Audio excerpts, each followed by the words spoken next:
Je me souviens qu'une fois, carrément, de frustration, j'ai balancé un pot de fleurs sur un pote, quoi. Mais à 10 ans, quoi.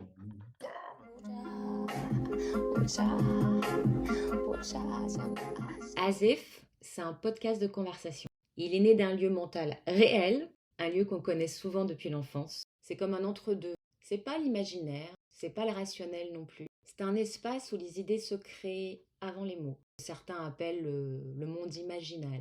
Beaucoup d'entre nous ont appris à s'en couper, parce que ce monde-là ne rentre pas bien dans les cases. Ce qui le rend sensible, différent et parfois solitaire.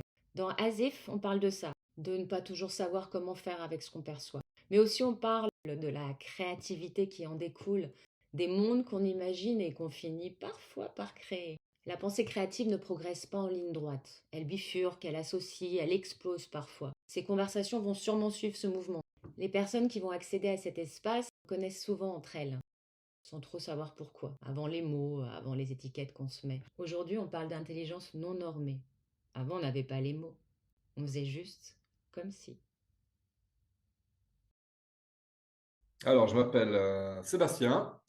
Voilà, j'habite à Marseille. 30, j'en ai 40, 28 maintenant, 28, 29. Non, j'en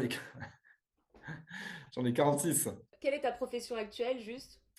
Et actuellement, je suis AES, accompagnant éducatif et social. Est-ce que je te demande tout de suite? Oui, peut-être. En quoi es-tu neurodivergent? Ce qui m'a mis la puce à l'oreille, c'est que dès petit, donc j'avais vraiment beaucoup de mal à comprendre ce qui se passait à l'école. J'avais beaucoup de mal à comprendre les cours. Je passais pourtant des heures et des heures et des heures à essayer de rattraper mon retard, mais ça n'y faisait rien. Les profs, eux, qui venaient parfois me donner des cours particuliers à l'école, ben, c'était très bien de leur part. Ils essayaient de me rattraper le retard, mais je voyais bien que je comprenais pas ce qu'ils me disaient, même le nombre d'heures. Peu importe l'énergie que j'investissais, ça fonctionnait pas. Alors qu'il y avait l'intention, il y avait la motivation, il y avait l'envie, mais il n'y avait pas les outils pédagogiques adaptés. Maintenant, je le sais avec mes 46 ans, mais à l'époque, je ne savais pas ce qui se passait. Je voyais bien qu'il y avait un souci, que je ne comprenais pas comme tout le monde. Et pourtant, à côté de ça, enfin, j'avais mon intelligence, je comprenais la vie, je comprenais bien les choses, quoi. J'étais pas non plus retardé, mais j'avais vraiment un souci au niveau scolaire et du coup, ça m'a fait développer une phobie. Au fur et à mesure des années, j'ai bien compris que l'école, c'était pas ma pote, quoi. On retournera au présent plus tard. Là, j'aimerais qu'on retourne dans le passé, loin, loin, loin, loin, Mhm. loin, loin, loin, loin, loin, loin, loin, loin, loin, loin, et que tu me dises, que tu te rappelles un endroit quand tu étais petit où tu te sentais bien. Mais plus exactement, là où tu te sentais le mieux pour jouer, un truc où tu étais à l'aise, en sécurité. Ça peut être, tu vois, ça pourrait être chez mamie à 4 heures quand on allait se balader, ou au fond du jardin chez moi, ou dans ma chambre derrière le rideau. Ou, enfin, je sais Ouais, pas. Mm. moi, je dirais très spontanément, ce serait dans ma chambre devant ma console de jeu, quoi. C'était vraiment l'univers dans lequel je me sentais bien, voilà, où j'avais personne pour me juger, j'avais pas de choses à apprendre, j'avais pas de choses à comprendre, j'avais juste un jeu vidéo devant moi et puis une bonne ambiance, une ambiance de jeu. Et puis personne m'embêtait, personne me faisait comprendre que j'étais plus bête qu'un autre. Voilà, devant un jeu vidéo, j'étais bien. C'était vraiment ça. Je crois que j'ai eu toutes les consoles impossibles et inimaginables j'ai vraiment assisté vraiment à l'apparition des consoles de jeu. Ça a été du premier ordinateur, l'Amstrad CPC 6128, je crois bien m'en souvenir. Et puis ensuite, c'est passé à la Sega, les Nintendo, tout ça, j'ai eu toutes les consoles. Là, c'était vraiment les moments où je me sentais bien. Je pense que c'était dans les alentours de 8 ans, là. Ça a commencé, 8 10 ans, je pense. Et alors, Ouais. du coup, dans cet endroit où tu te sentais bien, donc dans ta chambre chez toi, parce qu'il y a personne qui t'embêtait, te jugeait, tu faisais ce que tu voulais, qu'est-ce qui te plaisait le plus, justement? C'est vraiment de jouer à ces jeux vidéo? C'est Ah, ça? c'était m'échapper. Ouais, c'était jouer aux jeux vidéo parce que c'était avant tout ludique. C'est des jeux qui sont rigolos, mais c'est surtout vivre dans un espace où j'ai aucune angoisse, où j'ai aucun stress, où je suis coupé du monde, en fait. C'était ça qui était agréable. Non, moi, c'était très yo-yo, quoi. J'en tirais du plaisir, mais en même temps, voilà, il y avait ces moments de frustration où quand j'arrivais pas, ça pouvait générer des colères chez moi qui étaient énormes, hein. Mais je me souviens qu'une fois, carrément, de frustration, j'ai balancé un pot de fleurs sur un pote, quoi. Mais à 10 ans, bam. Est-ce que t'expliquer, comme si t'étais enfant et que tu me racontes en quoi t'es fort, pourquoi t'aimes bien Mario Bros? Alors, maintenant que tu me forces un petit peu à y réfléchir, c'est vrai que les jeux que je préférais, c'était les jeux où il y avait plus des genre Golvelius. Je sais pas si tu t'en souviens de ce jeu-là. C'était tout ce qui était Heroic Fantasy, tout ce qui était dans des pays plus imaginaires. D'accord. où voilà, il y avait un univers vraiment complètement coupé du nôtre, complètement différent, où il y avait une existence de fées, de lutins, tout ça, ça me plaisait énormément, ouais. Et là, vraiment, je m'imaginais vraiment j'avais plus de facilité. Disons que Mario Bros était très ludique, c'était un jeu purement ludique, alors que les autres jeux, genre Golvelus ou Zelda, là, ouais, c'était plus qu'un kiff, c'était plus qu'un simple divertissement.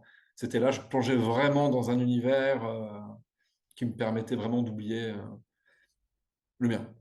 Est-ce que tu arrives à voir maintenant, mais en te souvenant d'avant, toujours pareil, tu te remets dans Mm. les chaussettes du petit garçon qui jouait ça et qui est excité d'allumer l'ordi, qui veut pas que maman l'appelle à ce moment-là, et qui rentre dans son monde et qui retrouve quelque chose, parce que tu continues un épisode ou une étape ou des potes, je sais pas comment ça marchait Zelda. Tu sais, moi je sais je me souviens qu'en est petit, on prend des personnages et on y croit. Mhm. On se pose pas de questions, on fait pas je joue assis, je suis. Si moi j'étais, par exemple, mes amis jouaient à la Barbie, elles, leurs Barbie, elles étaient toutes prêtes.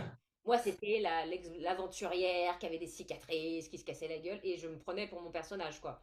Est-ce Mhm. que toi, quand tu avais ton personnage, Zelda ou autre, t'as vu en quoi t'étais fort, quel genre de caractère tu mettais en avant, qui est peut-être t'es pas forcément le même que dans la vraie vie. C'était quoi ton rôle Ah, moi, j'aimais bien tout ce qui était lumineux, tout ce qui était archange, tout ce qui était se battre pour la justice et l'équilibre des choses, quoi. C'est ce qui me faisait vraiment. Et est-ce que t'avais repéré là où t'étais fort par rapport à tes potes? J'avais plus de persévérance. J'étais plus persévérant dans la difficulté. Ouais, je me laissais pas faire vu que j'étais pas bon à l'école et Ouais, que forcément, je cherchais dans les jeux vidéo quelque chose dans lequel je pouvais un peu me trouver un peu d'estime. Du coup, ouais, j'ai vraiment développé. C'est à ce moment-là que j'ai vraiment commencé à développer de la volonté, de l'assiduité, de la rigueur dans la réussite de quelque chose. C'est ok. ensuite quelque chose que j'ai pu développer adulte et qui m'a permis vraiment de réussir là où j'étais en échec par rapport à la norme. C'est vraiment ça, quoi. J'ai développé un mental. Ouais. Persévérance, tu dis. Ouais, persévérance, mental d'acier. Ouais. Dans Ouais. les jeux que tu faisais, t'étais tout seul face à des éléments externes ou vous étiez en équipe? Non, souvent j'étais seul. J'aimais bien. Ouais. Et je préférais jouer en solo. Comme c'est le cas aujourd'hui, je préfère vivre en solo. C'est mon petit côté solitaire sauvage. Tu m'étonnes. J'apprécie la sociabilité, hein, mais j'ai ce penchant pour. Et est-ce que tu te souviens ou pas de comment tu rentrais dans l'histoire? Est-ce que c'était direct ou t'avais des trucs, fallait que tu te mettes en condition d'une façon ou d'une autre? Alors déjà pour moi c'est très compliqué déjà de refaire, pour la petite parenthèse, de faire un feedback sur mon enfance je pense que c'est jusqu'à mes 40 ans vraiment que j'ai commencé vraiment à me sentir bien dans mes pompes. Mais c'est vrai que c'est toujours très compliqué pour moi et j'utilise vraiment la méditation pour justement pouvoir essayer de retourner dans mon passé avec une certaine bienveillance, avec une certaine décontraction, mais c'est toujours très compliqué pour moi de faire des feedbacks comme ça. D'accord. J'ai de très mauvais souvenirs de mon enfance, de mon adolescence. Pour moi, c'est tout ce qui s'est passé avant 40 ans. Si je pouvais le gommer, ça serait bien. Donc, c'est toujours des petit peu pour moi quelque chose d'un peu. Ma vie, à partir du moment où ça a été que de la phobie, que de l'angoisse, que de l'anxiété. C'était une musique de fond qui m'a toujours accompagné. Et puis, c'est pas la petite anxiété, c'est pas la petite angoisse, hein, c'est le truc bien fort. C'est, euh, Ok. C'était très compliqué, ouais. Est-ce que tu te souviens quand tu étais petit, je sais pas à quel âge, à quoi tu rêvais? En vrai, dans ta tête, tu voulais faire quoi? Pas forcément les trucs genre je vais être pompier parce que papa il fait pompier et tout, mais Ouais. ce qui te faisait vraiment délirer, que t'espérais secrètement qu'elle allait t'arriver. Ouais, alors bah, justement, alors il m'est arrivé une chose, c'est-à-dire donc j'ai eu une grosse opération. Donc à ce moment-là, je devais peut-être voilà, dans les alentours de 7 8 ans, donc je voulais absolument être chirurgien. Sinon, l'école a tellement été violente avec moi que je me suis toujours vu SDF. Je me suis toujours dit que de toute façon, je terminerais dans la rue, que j'arriverais à rien et que de toute manière, c'est ça qui allait m'attendre, quoi. Et Voilà, t'avais pas un rêve secret malgré tout? C'est une question ouverte parce qu'on peut se Ouais. dire on va jamais y arriver parce que la société, les adultes nous montrent en miroir qu'on n'assure pas, selon leurs critères. Mais on peut Mhm. se dire intérieurement, même si on se le dit pas à voix haute, qu'en vrai, moi je rêverais, je sais pas, d'être Captain Corsair et de refaire le monde ou de creuser des souterrains et de découvrir des trésors. Enfin, je sais pas, tu Ouais, vois. alors ça, c'est arrivé à partir du moment où, c'est tout court, mais ça m'a influencé, c'était les Cités d'Or. Je sais pas si tu connais la série. Arrête! Voilà. Ça m'a complètement attrapé et ça m'a ouvert à un monde, quoi. Et d'ailleurs, c'est quelque chose que j'ai toujours, hein, c'est la curiosité, l'esprit d'aventure. parcourir le monde, que ce soit intérieurement ou extérieurement. Ouais, ça a toujours été, ça a été un déclic, cette série pour moi. C'est bah, de vivre la vie d'une manière complètement différente et pourtant épanouissante de la norme, quoi. C'est cet esprit de, ouais, j'explique pas ça. Ça a de suite collé avec quelque chose de plus profond de moi-même, quoi. Le fait de pouvoir être un aventurier de la vie. Quel personnage tu préférais? Ah, bah, c'était le personnage principal, hein. Esteban? Esteban, ouais. Eh ben, bah, parce qu'il était un peu différent aussi. Il était un petit peu différent avec des ennemis. Pourtant, il arrivait pourtant à se créer son propre chemin, sa propre personnalité. Il arrivait à écouter ses rêves. Il arrivait à aller au-delà des angoisses, des problèmes, du chahutage de la vie. Et malgré tout, il arrivait à faire quelque chose, quoi. Sacré Esteban. Ouais. Puis de recherche de quelque chose d'ultime. Enfin, il y a tout qui me parlait, quoi. C'est fou. Et au niveau de sa famille, parce qu'il avait un truc de famille, c'était lourd, hein, c'est comme Rémi sans famille, Esteban, Ah hein. d'accord, non, ça, bah, tu vois, je l'ai complètement refoulé ça, je m'en souviens, mais pas du tout. Moi, je vois Oui, il juste... était orphelin encore, lui, il cherchait son père, il le trouvait, D'accord, ah bah, ouais. c'était un des gardiens d'un temple, je sais pas quoi. Ah bah ça, j'ai dû le... C'était l'enfant, Esteban Zia, c'était l'enfant du soleil, c'était l'enfant de Dieu presque, hein, des Ouh. Mayas. C'était énorme son truc, hein. Ah, ça, moi, je crois que je l'ai complètement occulté, tellement que ça devait me faire du mal, je pense. Moi, je voyais juste le petit personnage Mm. détaché de tout ça, libre, en route vers la vie, l'aventure, quoi. Tu me dis que ces jeux, ça te servait à t'évader, bon après comme beaucoup de gens, mais surtout Mm. quand c'est un peu la misère à la maison. Comment tu t'évades maintenant? Parce que le Ah, besoin de maintenant? s'évader, tu l'as appris tôt. Il y a des enfants, ils n'ont pas besoin de s'évader autant, hein, tu vois. Ouais, Maintenant, j'imagine que c'est un truc, comme tu me disais, t'aimes bien le groupe, mais t'aimes bien être seul. ouais, j'aime beaucoup de ça, ouais. Comment, donc quand t'es seul, tu vas t'évader à ta façon à toi, j'imagine. Moi, c'est le sport, hein. C'est la plupart du temps. C'est soit je vais faire j'adore être en activité, découvrir des choses sur moi-même, me surpasser, me dépasser. Toujours être en contact avec la nature et pouvoir la contempler. Et à chaque fois, quand tu fais du sport, tu rentres à chaque fois dans un état de conscience qui te permet d'être plus léger, de profiter beaucoup mieux de l'instant présent. La vie devient beaucoup plus belle après avoir, par exemple, fait du kite pendant 3 heures ou avoir nagé pendant 1 heure ou avoir randonné dans les calanques. Je veux dire, c'est des activités qui te permettent de toujours être en émerveillement, en étonnement face à la nature. C'est des activités qui te permettent de toujours d'être recentré sur toi-même, d'aborder la vie d'une manière plus positive. Tu es beaucoup mieux dans tes pompes. En fait, c'est un bonheur que tu vas chercher en toi-même, qui est déjà présent, en fait. Pas besoin de trouver une activité à part entière. C'est vraiment une des activités elles-mêmes qui vont te permettre, en fait, de rentrer en toi et de retrouver une espèce de bonheur, peu importe ce qui t'arrive dans la vie, que tu aies des choses dures ou pas. C'est le principe de base, c'est de se recentrer afin de ressentir un équilibre et une sérénité innée. C'est ça que je vais Et, rechercher, quoi. et pourquoi ce choix de sport bah, tu vois, alors je sais pas si c'est toi qui utilises le truc de pole dance que j'ai vu derrière toi tes planches de kite, là, Ouais. je sais pas comment on appelle. Qu'est-ce qui te procure du plaisir là-dedans? C'est quoi? Ah, c'est bon, c'est les sensations. Franchement, les sensations de glisse sont juste énormes. Et puis, Par exemple, tu vois, tu me dis tous ces moments-là, ça permet de se recentrer. Moi, je suis toujours sur l'idée, comment est-ce que bien l'idée, comment est-ce qu'on crée, comment est-ce qu'on s'imagine. Comme on le sait, bah, il faut être centré pour bien créer. Donc toi, un de tes outils pour te recentrer, pour revenir à toi, dans ta pleine possession de ce que tu es, c'est le sport. Et tu me parles de sport de glisse. Tu me dis, ouais, sensation de liberté, l'adrénaline, et puis, je sais pas, ça te met toutes ces sensations, ce mélange d'endorphine, d'adrénaline, de plaisir, de tout ce que tu veux, ça va vraiment ensuite générer vraiment un état de conscience dans laquelle chaque seconde va être une seconde qui vaut la peine d'être vécue parce que tu le vis intensément et avec plaisir, sans raison apparente. Ensuite, je peux me promener dans la rue, aller boire un café devant un paysage et vivre l'instant vraiment avec une grande intensité. C'est pas simplement être comme ça avec ton café, et genre, ouais, il fait beau, il y a du soleil, c'est cool, les oiseaux, c'est joli. Non, tout devient vraiment très intense, c'est très lumineux, quoi. C'est, alors, du coup, bah, c'est toujours une course après le sport. Et j'ai découvert ensuite la méditation pleine conscience qui me permet justement, quand j'ai pas ces moments de sport, de pouvoir régulièrement être dans cet état-là. alors, on part à maintenant. Est-ce que tu as réussi à diagnostiquer ou à voir avec le temps, parce qu'on n'est pas des bébés, comment ça fonctionne toi quand tu as une idée, une nouvelle idée qui te vient au cerveau? D'où elle vient, comment elle vient, qu'est-ce que ça te fait? Est-ce que tu es quelqu'un qui a des idées, que tu les mettes en place ou pas? Je pense que j'ai une explosion d'idées, mais après, je sais pas trop comment les gérer. C'est que j'y vais vraiment au feeling, à l'intuition, et j'y vais vraiment au pas à pas, comme si d'un coup j'avais une petite lanterne, mais vraiment avec une faible luminosité, et j'ai appris à faire avec. Je vois bien qu'il y a la plupart des gens, ils arrivent à avoir une grande vision sur le long terme. Je vais faire comme ça, je vais faire comme si la vie était vraiment une partie d'échecs et qu'ils arrivaient vraiment à jouer des coups par avance et à savoir plus ou moins comment ils allaient faire.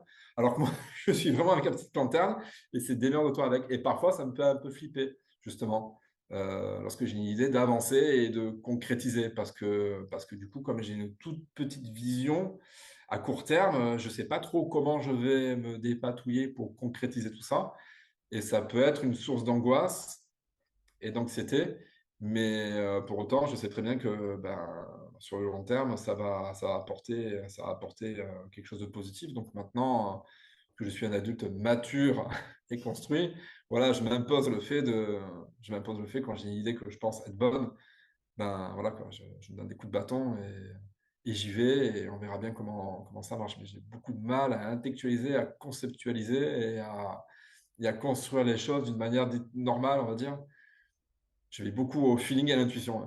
Tu me dis que ouais, tu as une idée, il faut que tu l'éclaires parce que tu sais pas où elle va et que tu fonctionnes à l'instinct, c'est ça? Ouais. Déjà, l'idée quand elle arrive, est-ce que tu te souviens, si tu en as eu plusieurs, de comment... Toi, tu es plutôt du genre à te réveiller un matin après avoir dormi en disant «Ah, j'ai une idée, il faut que je la note», ou ça te prend en train de faire du surf, du kite, ou c'est Ouais, en c'est plutôt discutant comme avec ça. les gens?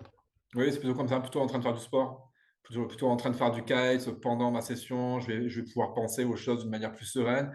Ou après ma session, lorsque je suis vraiment dans un état un peu de conscience un peu modifié, je suis un peu plus serein.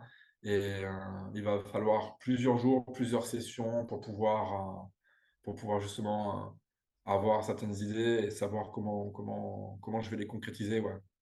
Est-ce que tu arrives à faire le lien entre ta pratique de sport de glisse et comment... c'est une question qui peut m'intéresser personnellement. Ouais. Le lien entre ta pratique de sport de glisse, les sensations, ce que tu as mis en place d'apprentissage, de trucs qui deviennent instinctifs et qui t'aident, à justement, tu as une idée, et tu me parles du fait que toi, tu as une petite lumière et que tu vois pas les étapes et que des fois c'est un peu Ouais. flippant, mais de mettre les deux en pratique. J'imagine que quand tu fais un sport de glisse, il y a un lâcher-prise quelque part qui fait que tu as... Ouais, ouais. Énormément. Ouais, ouais. Est-ce que ça t'aide des fois, ça, à concrétiser des idées, de te souvenir des sensations, ou pas, ou un Ah oui, sport oui, carrément. Ouais. Je trouve tu qu'il y a, il y a un gros parallèle à comment je pratique mes sports et comment je vais pratiquer ma vie. C'est vraiment ça. À un moment donné, le sport que je pratique m'apprend vraiment comment vivre de la meilleure manière quoi, pour pouvoir avancer. Est-ce que tu peux me donner un exemple sur la glisse? Quel genre de challenge tu peux avoir en glisse et que tu as appris à surmonter justement? C'est quoi? Je connais. Quel genre de challenge? Ben, alors, on peut parler peut-être de celui qui me vient en premier à l'esprit. Ce serait surmonter la peur de la mort. Ouais. Je ne sais pas si on va sur un bon chemin, si on prend pas une pente glissante, là, mais par exemple, les plus grosses conditions que j'ai surfées dans ma vie, donc ce que je pratique aussi du surf, c'est des vagues de 6 mètres. Et là, tu vas pas à l'eau comme ça, il faut un petit entraînement physique et mental aussi. Vaut mieux pratiquer de la méditation et du yoga avant de rentrer dans l'eau parce que les conditions sont vraiment anormales. C'est pas des conditions où l'être humain est à sa place. Chaque erreur peut vraiment avoir des conséquences dramatique. Et pour ça, eh ben, il faut rester très serein parce qu'à partir du moment où tu commences à stresser, tu bouffes une quantité d'oxygène considérable. Et l'oxygène, c'est vraiment le nerf de la guerre quand tu vas surfer dans des conditions énormes. Donc, il a fallu vraiment que je fasse face à la mort, qu'il a fallu que je l'appréhende d'une manière très sereine, que j'accepte l'option c'est possible. Et à partir de là, tu peux te retrouver à surfer ces conditions-là d'une manière assez sereine et à profiter pleinement de l'instant présent sans te soucier des conséquences. Est-ce que tu arrives à appliquer ça dans la vie de tous les jours? Ouais, ouais, justement, ouais. Et est-ce que ça devient de façon naturelle ou tu dois te dire, ah attends, fais comme en surf? C'est maintenant, alors, c'est pas la respiration. C'est fais comme en surf, fais comme en kite, lâche prise, respire. Parce que c'est bien beau de te le dire, mais à partir du Ah moment où on oui. se le dit, ça reste très conceptuel, ça reste très froid, ça reste une idée. Mm. Donc, pour vraiment bon, déjà, il faut avoir expérimenté ce genre de situation pour en être habité, je veux dire. Ouais. Voilà. Et puis ensuite, pour vraiment se remettre dedans, la respiration te permet vraiment d'être connecté à ces sensations, en fait. C'est intéressant. Mm. Carrément. Mais est-ce que si tu te remets pareil en condition de toi sur ta planche là, whatever you're doing, de comment elle vient? Elle vient sous forme de mots dans ta tête, elle vient comme une odeur, elle vient comme un visuel, elle Ah, c'est vient comme visuel, plein ouais. de petites idées qui arrivent en même Ouais, temps. c'est beaucoup le visuel. Je pense que c'est beaucoup le visuel, ouais. Ouais. C'est ce qui me convient le mieux, ouais. Les idées, tout ça, les concepts, c'est très compliqué pour moi. Ouais, je suis plus dans la sensation et dans l'image. Et par exemple, est-ce que tu peux... ça m'intéresserait vraiment de savoir Mm. que tu me décrives, par exemple, une idée que tu as eue et comment elle Bon. arrive. Est-ce que c'est comme Bon, des contours très noirs et concrètement, par blancs? exemple, ma réorientation professionnelle, j'étais très malheureux dans le bâtiment. J'ai travaillé Ouais. 20 ans dans le bâtiment. J'ai vraiment galéré.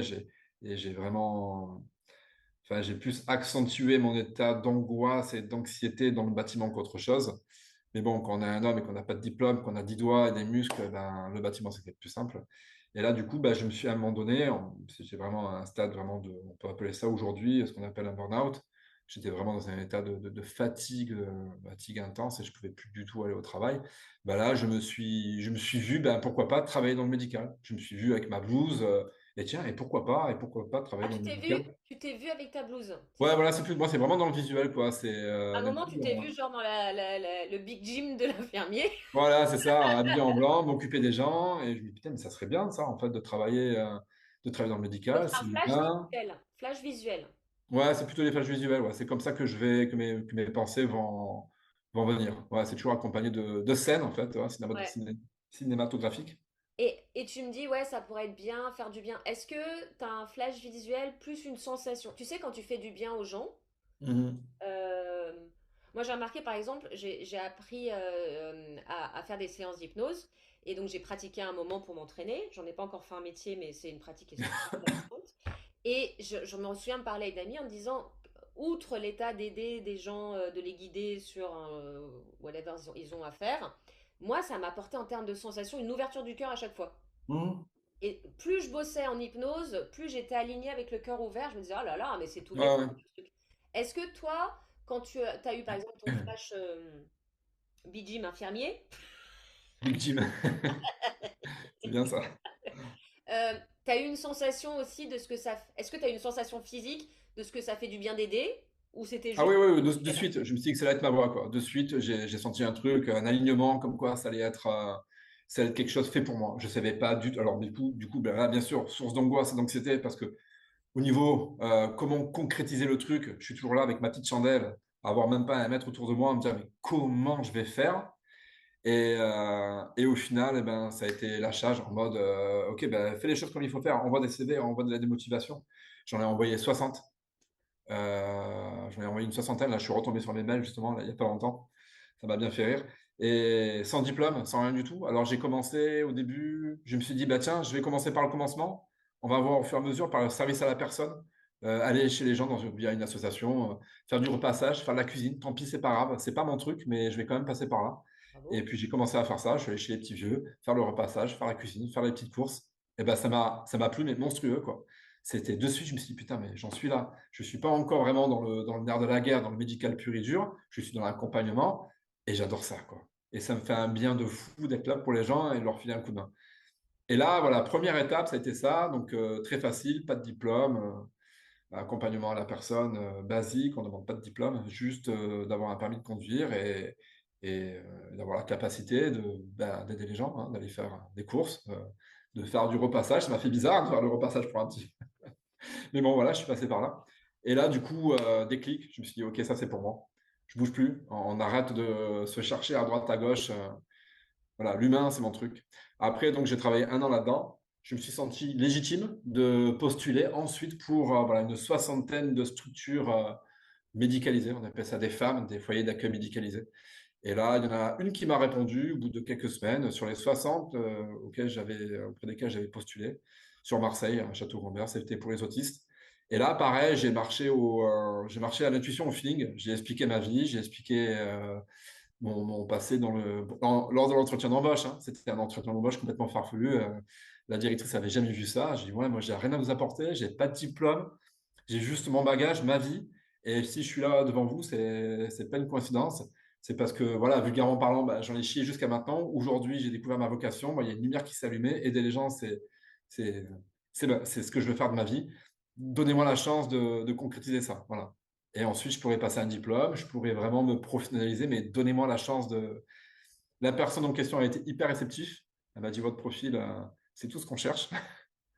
Et du coup, Génial. voilà, ça a été. Et tu t'es formé après au Et fur je et me à suis formé mesure sur le tas. les outils Voilà. que tu avais besoin pour être Ah meilleur. ouais. Ah ouais. Ah, je vais avoir une question farfelue là, qui a peut-être aucun lien, mais tu me dis que tu aimais Zelda. Mon fils a joué à Zelda et je t'avoue que à part les dessins, c'est quoi le but du jeu de Zelda déjà? Ah, Zelda, je crois que c'est retrouver la princesse. Ouais. La princesse qui a été volée Ah par un ouais, méchant. C'est très basique, hein. d'accord. Donc, Mais d'ailleurs, Zelda, Zelda, c'est la princesse. Zelda, c'est pas le personnage principal. Le personnage principal, je sais plus comment il s'appelle. mais lui c'est quoi le personnage principal? C'est un mage? C'est un magicien? C'est un genre c'est un genre de lutin, en fait, hein, avec il y a des oreilles pointues, avec Il est un vert? chapeau vert. Ouais, ouais, c'est ça. Ouais, ouais, il se retrouve là-dedans, je sais plus comment, en quête d'une grande mission. Et c'est vrai que ça me parlait. Moi, j'adorais ce genre de personnage un peu qui, de base, comme les hobbits, tu sais, qui de base ne sont pas vraiment spécialement vus pour de grandes choses. Hmm. Et au final, ils se retrouvent embarqués dans des missions dans lesquelles bah, ils vont évoluer, ils vont s'épanouir, ils vont sauver le monde et faire quelque chose de grandiose, quoi. Ça me plaisait beaucoup, ça. Bah, Ce truc de partir de rien, finir de tout, alors que tout le monde, franchement, ne donnait pas un centime sur. Et finalement, c'est un peu la vie que j'ai eue, quoi. C'est aujourd'hui, aux yeux je sais pas comment les gens me perçoivent, mais ça m'intéresse plus du tout, ça. Avant, oui. Mais maintenant, comment moi je me perçois, ouais, j'ai une grande estime de moi-même. C'est quand je me vois moi dans un miroir, je me dis ça, putain, t'as réussi, quoi. C'est cool. Voilà. Et c'est tout, t'avais c'est quel tout. âge quand t'as commencé le soin? Bah maintenant, j'ai 46 à 40 ans, 38 40 ans. D'accord. Donc c'est à partir de là vraiment que ma vie a commencé, hein. Vraiment, Et avant concrètement. ça, alors ouais, je voulais te faire une question de parcours pro, sans rentrer dans le détail. Tu peux me dire grosso Ouais. modo les tafs que t'as fait depuis que t'es en âge de taffer? T'as laissé Euh, tomber l'école ou t'as continué jusqu'au bout déjà? non, non, j'ai arrêté au lycée, en seconde. D'accord. Tu peux juste me donner un éventail des tafs que t'as fait? Ah, le genre de taf, mon Dieu, quand j'ai arrêté tout, j'ai tout fait. Ça Vas-y. passe des piscines en bois, des terrasses en bois, construction dans le bâtiment, j'ai travaillé dans un cirque. Qu'est-ce que tu faisais dans le cirque? Oh là là, dans le cirque, j'ai travaillé une semaine. Je faisais la présentation, c'était dans un truc de gitan avec une grosse maltraitance au niveau des animaux. Donc je suis resté une semaine, mais j'étais complètement paumé, on m'avait proposé ça. Et du coup, je devais présenter les tours, quoi, en fait. Je devais présenter le magicien, présenter l'arrivée Ah, t'étais du. l'animateur. Mais j'étais l'animateur, hein, c'est ça. C'est C'est le pas mot que je mal. cherchais. Ah ouais. Bah, sans rien, c'est pas mal de devenir. Bah, alors, si c'était pourri les conditions pour les animaux, Ouais, c'est ouais, autre chose. c'était vraiment pourri. Mais en termes de poste, sans bagage, sans rien, de devenir animateur d'un événement, c'était pas rien déjà. Oui, oui, mais c'était un tout petit cirque, hein. C'était un cirque Même, Ouais, voilà, c'était un boulot comme ça qui m'était proposé. et même tu te rends compte ou C'était. pas avec le recul que quelqu'un qui a pas de niveau d'études, de quoi, un truc d'animateur, les gens ils font des formations normalement pour faire ça, tu vois. Voilà, j'ai travaillé, mon Dieu, j'ai travaillé très longtemps dans la manutention, c'est-à-dire dans les quais de réception de colis. Euh, je sais pas si tu vois exactement ce que c'est. T'as des gros camions qui arrivent, des gros Je crois pas qu'ils containers font bourrés de ça. carton. Tu les mets sur des trucs très bateaux, des activités très répétitives et sans intérêt. Mais il y avait beaucoup de boulot à l'époque dans ce Ouais. domaine-là, la manutention. Ensuite, voilà. Et puis après, au fur et à mesure, je me suis orienté dans le bâtiment et je me suis spécialisé. J'ai passé mon diplôme dans la plomberie. Et voilà, j'ai fini, je pense, les 3 dernières années, après 20 ans de bâtiment, les 3 dernières années dans la plomberie. T'es heureux dans ton métier? Non, non, non, jamais. Non, non. Actuellement, oui, Oui, dans le oui, mais bâtiment, avant. non. Mais tu te disais quoi? C'est comme ça, c'est pas autrement? C'est comme ça, c'est pas autrement. Ouais. C'est vrai? C'est la vie, c'est le travail, c'est un enfer. Voilà, il faut gagner sa croûte et porter son fardeau, c'est comme ça, quoi. Mais Il y qu'est-ce que a... c'est quoi le déclic? Ouais, bah, c'est le burn-out. Le burn-out, Le je suis burn-out. arrivé, ouais, D'accord, c'était ok. burn-out, ouais, je suis arrivé vraiment à bout de ce que je pouvais supporter, en fait. Dans le domaine de la souffrance, dans le domaine de l'angoisse, dans le domaine de supporter un boulot que t'aimes pas. Je pense vraiment que je suis arrivé à bout. Et, euh, et là, j'ai tout claqué du jour au lendemain, quoi. J'ai tourné les talons. Je travaillais avec un pote sur un chantier. Euh, je me suis tapé une gastro, mais comme jamais j'ai eu toute la nuit. Je lui ai téléphoné le lendemain matin. Je dis, je pourrais pas venir, je suis claqué, je suis pas bien.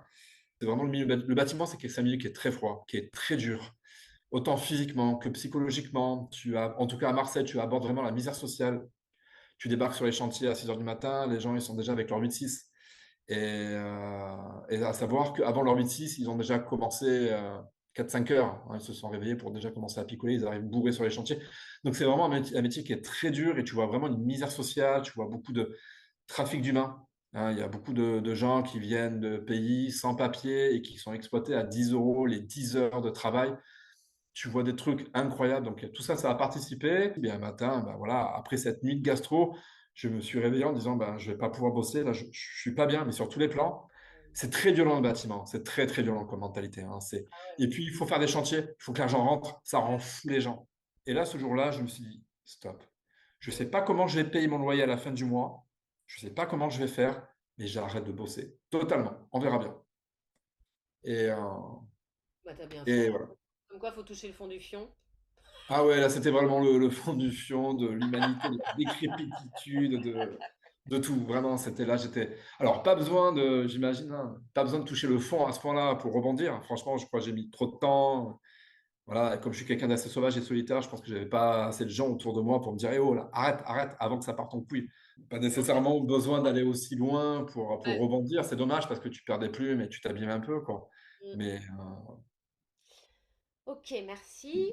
Est-ce que tu arrives à repérer? Alors, donc, tu m'as dit que quand tu as une idée, elle vient souvent par flash. Qu'est-ce qui t'aide? Alors, est-ce que tu te souviens donc quand tu as eu cette idée-là et que tu as commencé à la mettre en place, tu as commencé à me dire bah, comment commencer, j'ai pas de diplôme, je connais pas ce milieu. Tu t'es mis dans de l'aide à la personne âgée, c'est ça, au début? ouais, c'est ça, exactement. Accompagnement, ouais. Alors, tu m'as aussi dit que toi, quand tu as une idée, tu as l'impression que c'est un petit germe d'idée, que tu vois pas très loin, donc ça peut être flippant, Mhm. angoissant, tout ça. C'est Euh, ça. Qu'est-ce que tu te souviens quand tu as mis en place cette idée qui est devenue ton métier? Qu'est-ce que tu as mis en place de pas comme d'hab pour pas qu'elle se perde, cette idée? Tu te souviens? Est-ce que si tu te regardes, si tu te retournes et que tu Mhm. parlais à ton toi de 40 ans qui vient d'avoir l'idée là, sur sa planche ou je sais Mhm. pas où, et qui flippe et qui a deux doigts de faire non mais laisse tomber, parce que j'imagine que tu as dire ça, Mhm. tu lui dis non non gars, attends, t'as fait des trucs très bien, je te les Ah rappelle. non, alors à ce moment-là, pour moi, c'était inimaginable de lâcher prise. C'était inimaginable. J'avais trouvé ma vocation. J'avais trouvé ma lumière. Alors déjà, il fallait absolument payer le loyer. Il était hors de question que je retourne dans la méditation. Hors de question que je refasse tout ce que j'avais fait jusqu'à aujourd'hui. Donc c'était une option qui était là, qui était non négociable. Donc c'était l'aide à la personne. C'était travailler dans l'humain. Et au fur et à mesure, ben, comme je t'ai dit, avec ma chandelle, où je ne vois même pas à 1 mètre, eh ben, j'ai fait de l'aide à la personne. Ça m'a mis en contact en fait avec des. J'ai vu des aides-soignants travailler, donc j'ai pu travailler avec des aides-soignants, j'ai pu parler de leur métier. J'ai croisé des infirmiers aussi. Quand tu vas aider une personne âgée, que tu lui fais à manger, ben, il y a forcément l'infirmière qui vient donner des médicaments, tout ça. Donc tu discutes avec eux. Et au fur et à mesure, avec ma lanterne, j'ai fait, waouh, mais c'est magnifique ça. Et ce monde du médical, un petit peu, au fur et à mesure, c'est à force de rencontres, cet univers, eh ben, c'est éclairé au fur et à mesure dans son intégralité. J'ai pu avoir une vision très large, de plus en plus large de ce milieu-là. Et je me suis dit, mais, waouh, mais c'est la caverne d'Ali Baba, c'est un trésor en fait. C'est un trésor qui est devant moi. Et là, il était hors de question. Je ne sais pas comment j'allais finir, ce que j'allais faire, quel diplôme j'allais avoir, mais il était hors de question que je laisse tomber. Là, j'avais trouvé mon truc T'en as et parlé aux gens autour de toi, aux proches? non, non, non, parce que non, non, non. C'est ma barque, je l'amène seul, je suis assez solitaire. D'accord. Donc voilà. Ouais, ouais, j'avais parlé un petit peu à ma mère à l'époque, qui nous a quittés à ce jour, mais qui y croyait pas trop, parce que ben, son fils, 40 ans, qui a jamais vraiment trouvé à faire quoi que ce soit, et puis elle m'avait vu dans les pires, je n'ai pas pris les meilleurs chemins dans la vie, quoi. Donc elle était peu confiante. Mais moi, j'étais très confiant, là. Je me suis dit, ouais. Et quand t'as trouvé, qu'est-ce qu'elle a dit ta mère? Je crois qu'elle a toujours resté dubitatif, la pauvre, parce que elle, faut se mettre à sa place. Elle a toujours été en face d'un fils qui a toujours été paumé, souriant, enjoué, mais toujours paumé, quoi. Donc là, pour elle, ouais, ben, c'est une option parmi tant d'autres, sauf que ben, là, c'était compliqué de lui faire. Je comprenais totalement hein, qu'elle avait. Elle t'a vu réussir ou pas? Elle a Oui, dit, oui, oui, ouais. oui, oui. Ouais, Et ouais, elle a dit j'étais quoi? très fier, justement, peu de temps après qu'elle nous quitte, j'étais très fier de lui dire, bah, ça y est, t'as vu, ton fils, là, allez, Il est il, sur les s'est- rails, tu peux y aller il est tranquille. sur les rails, tu peux partir tranquille, ça y est, c'est fait. Ça, Hop. ça devait être Ouais. bien ça. Ça devait être Ouais, ouais. agréable ça. Ok, merci. Alors, continuons. Est-ce que tu as des terrains où tu es créatif? Mais créatif, ça veut pas forcément prendre un pinceau ou quoi, mais tu as Mhm. des idées, tu les mets en action et des idées que pour toi tu as, qui sont pas celles de ton voisin. Ça va avec la curiosité, tu vois. Quand tu es curieux, tu as besoin d'avoir des choses nouvelles souvent autour de toi. L'ennui, c'est pas possible. Ouais, Donc, ouais. la créativité, c'est le besoin de nouveautés, de créer, de... Mais ça peut prendre plein de formes. J'ai du mal à cerner là ce que tu es en train de me dire. Euh, Ah. Est-ce que par exemple au boulot, tu es plus dans l'application de choses ou tu essaies de trouver des nouvelles solutions, quelles que soient les solutions qu'on peut apporter dans le monde médical où tu es? Ben alors, mon métier, il est particulier parce qu'effectivement, je vais avoir des tâches qui sont à faire régulièrement, distribution de médicaments, des soins corporels, des changements de protection, des vérifications. Et autant après, sur le plan psychologique, hein, c'est vraiment ça, AES, accompagnement éducatif et social, c'est vraiment ensuite essayer de voir en fonction de l'humeur du résident, en fonction de sa personnalité, quels sont à chaque fois ses besoins et vers quoi on peut l'amener pour qu'il puisse vraiment s'épanouir. Et Ok. ça, c'est une remise en question constante dans laquelle, encore une fois, je fais preuve de beaucoup d'intuition, en fait. Est-ce que tu peux essayer de prendre un peu de recul sur toi et de me dire comment ça marche, ton processus créatif jusqu'à ce que ça crée vraiment? De l'idée à l'action, à la création de whatever service tu es en train de créer. Ouais, ben, je dirais que c'est toujours pareil, ça fonctionne beaucoup à l'intuition et toujours pareil, ce système de petites chandelles, on va avancer au fur et à mesure, on va voir. Je peux parler très concrètement, par exemple, d'un projet avec une dame qui est restée plus de 8 ans enfermée dans sa chambre, qui ne sortait que pour les repas. Donc, on est donc une structure dans laquelle on a 35 résidents. Ils ont chacun leur chambre personnelle. On a des lieux communs comme le réfectoire, là où ils mangent, et des lieux, une salle d'activité. Et c'est une dame qui a passé 8 ans dans sa chambre avant que je vienne avant que je sois embauché dans la structure. Donc, du coup, il y a eu un atome crochu vis-à-vis de cette dame. Et quelques mois après être embauché dans cette structure, j'ai appris que ça faisait 8 ans qu'elle ne bougeait pas de sa chambre, qu'elle ne sortait que pour le midi dans la salle, dans le réfectoire. Et donc, du coup, pendant un an, j'ai travaillé avec elle afin qu'elle puisse eh ben, faire autre chose que de rester enfermée dans une chambre.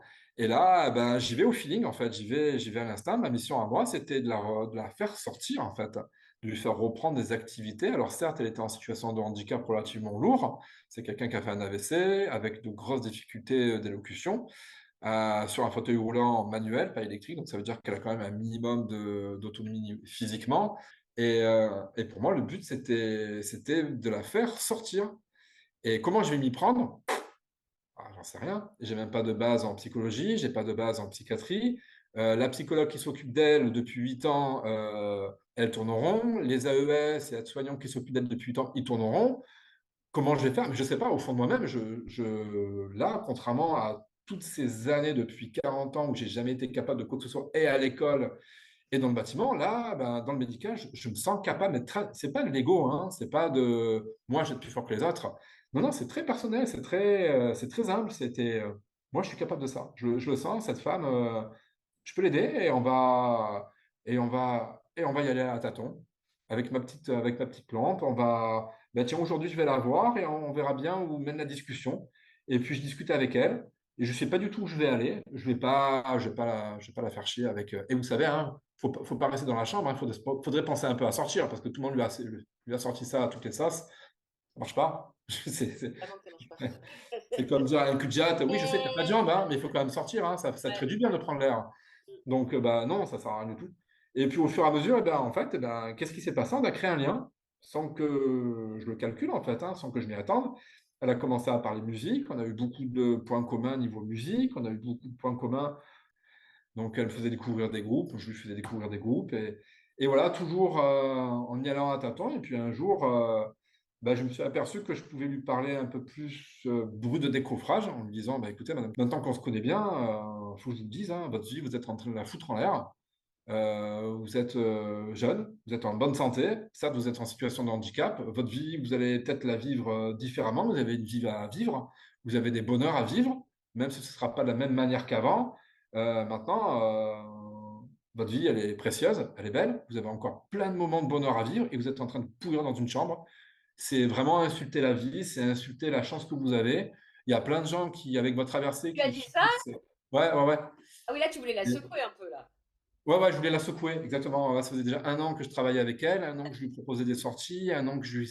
Donc là, c'était mes dernières phrases en mode, mais bougez-vous le cul, quoi. Il y a des gens, ils font des AVC, mais ils sont enfermés dans des chambres d'hôpital d'hôpitaux avec des tuyaux de partout parce que ça s'est beaucoup moins passé, moins bien passé que vous. Alors certes, vous pourrez vous morfondre sur votre sort et je vous comprends. Votre état, je pourrais jamais le comprendre. Mais par contre, je vois bien que c'est hyper dur de sortir de votre chambre. Ça, je ne remets pas en question. Par contre, moi, je peux faire un constat. Vous avez la possibilité d'être heureuse. Vous avez la possibilité de sortir de votre chambre. Et le lendemain, mais franchement, hein, comme dans les bouquins, comme dans les films, le lendemain, elle est venue me voir en me disant, Ok, putain, vous avez raison. Je suis en train de foutre ma vie en l'air. sortir. Je viens sortir avec vous à Aix-en-Provence et revoir. Parce que du coup, elle avait un appartement là-bas dont elle était toujours propriétaire. Donc, on y est retourné. Donc, du coup, j'ai fait, bah, feu, on va à votre appart. Mais par contre, si vous voulez, on y reste. On reste pas dehors. Ça vous fait peur. Donc, on prend la voiture, je vous amène cache chez vous. On va dans l'appartement, dans votre cocon. On y fait la cuisine, je vais faire les courses, je vous fais la popote et je suis sûr que chez vous, vous avez des trucs personnels, des photos, des machins. Et effectivement, c'est comme ça que ça s'est passé. Donc, pendant quasiment plusieurs mois, on a fait juste l'aller-retour, la structure, son appartement, son petit cocon. Au fur et à mesure, j'ai insisté pour qu'elle puisse sortir dans la rue. Donc c'est très compliqué, elle a fait un super travail et puis de fil en aiguille, elle a réussi à sortir au restaurant avec moi, elle a réussi à reprendre contact avec des amis dont elle avait coupé contact. Et tout ça, c'est venu donc au fur et à mesure. Qu'est-ce qu'on fait maintenant? Bon, maintenant on est dans l'appart, c'est très bien, c'est beau, ça fait Tu l'as plusieurs mis en mois qu'on... confiance. Tu l'as mis en confiance. Voilà, c'est ça, Parler toujours en confiance ouais. et tout en essayant de temps en temps un petit peu voilà, de faire des Ça aussi. électrochocs. C'est ce qui lui Est-ce convenait à elle. qu'on crée souvent ce qu'on a eu besoin? T'es d'accord? Ouais, je pense, ouais. Toi, t'aurais eu besoin d'un Seb quand t'étais plus jeune. Ouais, c'est ça, quelqu'un qui T'aurais bien puisse nous aimé rencontrer un comprendre. Seb, Ouais, toi, ouais, ouais, ouais. et qui te bouge le cul aussi au bout d'un moment. C'est ça, qui soit compréhensif, Ouais. pas agressif. En même temps, voilà, faut respecter cette frontière entre je te donne un électrochoc, mais en même temps, je comprends que tu sois pas réceptif, mais je vais Ouais, quand même ouais, t'aider voilà. ouais. Respecter Ouais, le rythme de la personne tout en c'est challengeant, parce que ça. c'est son Ouais, il y a rythme. des moments, je pense que c'est nécessaire, le petit électrochoc, ouais. Ouais, ouais, bien sûr. Ouais, ouais. Qu'est-ce qui te freine dans ta créativité? Quelles sont tes zones de fragilité, par exemple, où tu dis, oula, attention, là, faut que je fasse gaffe à ça, ou des trucs extérieurs qui peuvent t'encombrer, te sortir de ton chemin que tu veux. Moi, j'aurais tendance à dire ce qui me freine un petit peu dans mon métier, ce serait tout ce qui est apprentissage théorique. Ouais, Ça me fait flipper parce que du coup, je suis AES. Alors, je suis pas diplômé, hein, je suis en train de passer ma VAE donc. Et c'est clair que de passer ma VAE, de passer le diplôme, de passer par la case théorie, c'est quelque chose qui me freine. Ça me fait beaucoup peur parce que du coup, j'ai développé vraiment une phobie de scolaire, ça. une phobie de Ouais. l'apprentissage scolaire. Et c'est vrai que ça me met dans tous les états, quoi.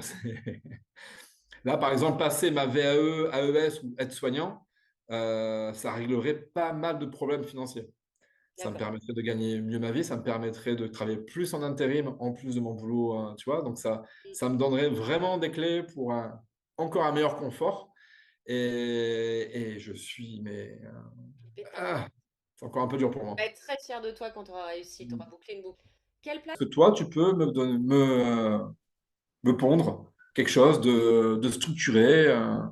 Est-ce que c'était ça ton problème à l'école, le manque de structure? Ah oui, ouais, T'as ouais, ouais. réussi à voir là où tu buguais à l'école? Non, j'ai pas vraiment réussi à comprendre comment je fonctionnais, hein. Alors, c'est Est-ce que clair que, tu étais dyslexique? Parce que moi, par exemple, je me souviens que j'étais très imaginative. J'étais la première en ouais, rédaction au collège. Dès qu'on arrivait au lycée et que c'était des commentaires composés d'un qu'il fallait de la structure, je suis passée de 18 à 6. J'étais ouais, dégoûtée. pareil, ouais, ouais. J'ai jamais compris pourquoi. Et en fait, c'est la structure. Moi, j'utilise chat pareil. J'ai toutes Ouais. les idées, je lui dis structure-moi ça de façon claire. Est-ce que Ah, tu as vu d'autres choses comme ça? non, non, non, mais ça part le fait de, j'ai jamais compris vraiment comment je fonctionnais, mais à part qu'effectivement, il y avait un gros, gros manque de structure. Et, Et un gros manque de compréhension, je comprenais pas ce qu'on me disait, quoi. Si on avait beau me Simplement. répéter une fois, deux fois, trois fois. Et là, je me revois, donc ma copine, a deux enfants. Donc, dans une petite fille et un garçon qui a 7 ans. Et lui, donc, il a atteint de TDA, diagnostiqué, il est encadré par une équipe pluridisciplinaire. Et c'est vrai qu'il m'a fait penser à moi. La dernière fois, je lui dis, bah, ça fait combien de plus deux? Je comprends pas. Deux plus deux, tu as deux doigts, tu rajoutes deux doigts. Ça fait combien? Ça fait un, deux, trois, quatre. Deux plus deux, ça fait combien? Je sais pas. Et tu vois son désarroi dans ses yeux. C'est quelque chose de complètement logique. Il est très intelligent, il est vif C'est pas dans d'esprit, cette il comprend logique-là. plein de choses. Il est très manuel, il va fabriquer des trucs, il me fait halluciner. Il est hyper doué, il fait du skate, du vélo, il est hyper sociable, il a plein de copains, il est intelligent. Il est intelligent. Mais voilà, il a ce truc. Et je sais pas comment il fonctionne. Il n'a pas la même Moi, logique.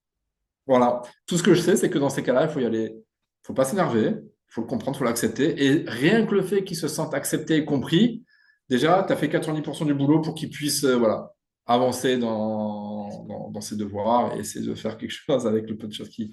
Voilà. C'est marrant parce que moi j'ai accédé dans mon boulot parce que c'était à la croisée de tout ce que je savais faire sans le savoir. Et aussi parce que dans mon boulot, on te dit fais-toi confiance, oublie tout et éclate-toi. Mhm. Ah, nickel. Alexia, superwoman! Il n'y a pas besoin de diplôme, c'est juste t'as envie de le faire, tu te défonces tout, vas-y. Ah, c'est cool. Arrête, mais moi ça m'a sauvé la vie. Pareil, Ouais. j'étais pas jeune, j'avais 37 ans, hein. Ok, cool, cool, cool. Pour toi, être neurodivergent, ça veut dire quoi au fond? À quoi ça sert dans ta vie, dans la créativité ou dans le monde? Ah, ça me permet d'être, ouais, d'avoir peut-être une vie un peu plus intéressante, un peu plus originale. De pas me baser sur la normalité, en fait. Je suis toujours un petit peu à la recherche de la normalité, de manière de vivre un peu atypique. Et j'essaie à chaque fois de sortir un peu, j'essaie à chaque fois de sortir un peu des clous. Ben, moi, ça m'a, alors, ce que je suis, la manière dont je pense, donc du coup, je me définirais par rapport à la neurotypie, par rapport à la norme, par rapport à ce que je vois tout le temps autour de moi. Je pense être devenu quelqu'un de plus empathique, avec plus de compassion, plus d'intuition, euh, plus enclin à la spiritualité, plus intéressé automatiquement à ce qui est méditation, à ce qui est connexion avec la nature, avec les arbres, à ressentir, à toujours me poser des questions existentielles, à jamais percevoir la vie comme quelque chose de normal, mais toujours comme quelque chose d'exceptionnel. Le fait de simplement ouvrir les yeux le matin au monde, je suis vraiment dans un état de conscience assez clairvoyant, je trouve. Je suis toujours dans une remise en question de ce qu'est la vie, de comment elle pourrait être, à quel point c'est incroyable qu'il y ait du être au lieu du non-être, que dans cette dimension où il y a de la création de la matière, du temps et de l'espace, il pourrait très bien ne rien avoir. Pourtant, on est dans du être, on est dans de l'existence, et que dans cette existence, il y a de la vie. Dans cette vie, il y a de la conscience. Dans cette conscience, ben, il y a nous. On est apparu. C'est une chance incroyable. Il y a peut-être une chance sur 1000 milliards d'être un être humain. Et pour moi, ça me fait tourbillonner la tête tellement que que c'est improbable d'être ce que je suis aujourd'hui, d'être là, et de pouvoir penser et de pouvoir être conscient de moi-même. Donc, ouais, je dirais c'est déjà ça, c'est une espèce de conscience un peu très clairvoyante de ce que je suis, de ce qu'est la vie, et d'essayer d'en profiter un maximum et d'essayer de comprendre un maximum ce que c'est. Et d'essayer d'aller de l'avant aussi, toujours pour le bien-être de moi et des gens qui sont autour de moi, d'essayer de faire un maximum de bien. Je crois que c'est en partie pour ça qu'on serait là, qu'on serait sur Terre. Une espèce d'intuition très intime c'est une intuition, mais à la fois quand tu le mets en activité, quand tu aides les gens, tu sens que c'est le kiff, quoi. Tu sens qu'à l'intérieur de toi, c'est fais-toi confiance, continue à aller dans ce sens-là et ça va t'amener à être de plus en plus sensible et ça va t'amener à comprendre de plus en plus ce qu'est la vie et pourquoi tu es là et qu'est-ce que tu dois faire ici, quoi. Vraiment, je dirais ça. C'est vraiment le maître mot. Est-ce que tu te souviens à quel moment tu as commencé à te poser des questions existentielles? Ah, depuis mon plus jeune âge, quoi. Ouais, tu te Depuis posais l'école pas de primaire. questions. Posais De quoi quoi? tu te posais quoi comme question quand tu étais petit? C'était quoi tes questions? Je crois que c'était. Alors, déjà, au début, je comprenais pas trop les questions que je me posais. Le ciel, c'est quoi? Comme tous les enfants, je pense. Mais ouais, quand j'ai commencé à avoir mes premiers cours de géographie sur l'histoire, sur les dinosaures, sur la Terre, là, vraiment, ça m'a amené à me dire, mais waouh, mais c'est quoi ce bordel, quoi? Mais ouais, ça m'a accompagné toute ma vie. Pourquoi on est là? Pourquoi on est là? Pourquoi on est là?